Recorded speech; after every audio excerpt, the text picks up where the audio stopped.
মোৰ নাম নৱজাগৰণ বিদ্যাপীঠ আৰু মোৰ পাৰ্চেণ্টেজ হৈছে 75.35। মোৰ আশা কৰা মতে ৰিজাল্ট হোৱা নাই, কিন্তু মই ছেটিছফাইড হওঁ। মোৰ টিচাৰে মোক বহুত মটিভেশ্যন কৰিছে যে যিমান হৈছে বহুত ভাল হৈছে, সেইকাৰণে মই বহুত সুখী। মোৰ টিচাৰে বহুত সুখী, সেইকাৰণে মই বহুত সুখী। তোমাৰ ভৱিষ্যত পৰিকল্পনা? মই টিচাৰক কৰিব।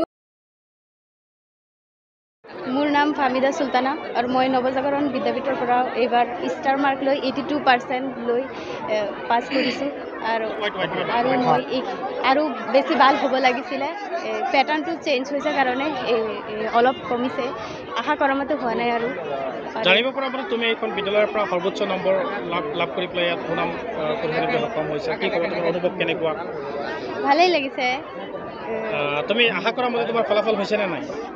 আৰু অলপ পাব লাগিছিলে, মানে ইয়াতকৈ বেছি এক্সপেক্টেশ্যন আছিল? হয়, এক্সপেক্টেশ্যন আৰু অলপ আছিল। তোমাৰ হায়েষ্ট মাৰ্ক কিহত আছে? Highest mark Assamese. Lowest Arabic. এছামিছত কিমান পাইছে? 91। ইংৰাজীত 84। ভৱিষ্যত পৰিকল্পনা? ভৱিষ্যতত মই ডক্টৰ হ'ব বিচাৰোঁ এজন। ঠিক আছে, হ'ব। আন্তৰিক অভিনন্দন জ্ঞাপন কৰিলোঁ। 2024-25 বৰ্ষৰ যিটো হাইস্কুল শিক্ষান্তৰ চূড়ান্ত পৰীক্ষাৰ ফলাফল ওলাল। এই অঞ্চলৰ ভিতৰতে আমাৰ আছামিজ মিডিয়ামৰ স্কুল হিচাপে আমাৰ 4 বছৰ সময় হৈ গ'ল। এই 4 বছৰৰ ভিতৰতে খুব ভাল ফলাফল আমি দেখুৱাব পাৰিছোঁ। তাৰ ভিতৰতে আমাৰ 6জন আছে ষ্টাৰ মাৰ্ক, 22জন আছে ফাৰ্ষ্ট ডিভিজন, ছেকেণ্ড ডিভিজন আছে 45, থাৰ্ড ডিভিজন আছে 8জন। আমাৰ ফাৰ্ষ্ট পাৰ্চেণ্টেজ যিটো আছে, ফাৰ্ষ্ট পাৰ্চেণ্টেজ 92% হৈছে। আৰু ইংলিছতো লেটাৰ আছে, আমাৰ মেথছতো লেটাৰ আছে, ছ'চিয়েল চায়েন্সতো লেটাৰ আছে। ছ'চিয়েল চায়েন্স ছাবজেক্টটো আপোনালোকে নিশ্চয় আমি জানো যে বৰ্ডৰ ফালৰ পৰা বহুত ষ্ট্ৰিক্ট কুৱেশ্যন কাটিছিলে। অলপ কুৱেশ্যনটো আমি তেনেকুৱা বিচাৰোঁ, তেনেকুৱা হ'ব লাগে। ষ্টুডেণ্টৰ লাইফৰ কাৰণে বহুত ভাল হয়।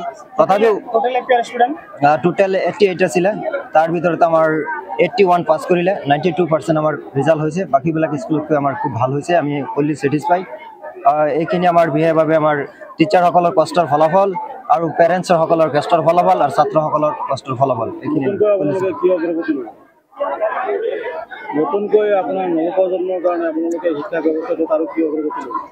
নতুনকৈ আমি বিশেষকৈ আমাৰ যিটো এই বেচ আছে ক্লাছ 10ত যিটো উঠিলে 25-26 বৰ্ষৰ কাৰণে, আমাৰ এই বেচটোৰ কাৰণে আমি বিভিন্ন পদক্ষেপ লৈ আছোঁ, যাতে আৰু বহুত ভালকৈ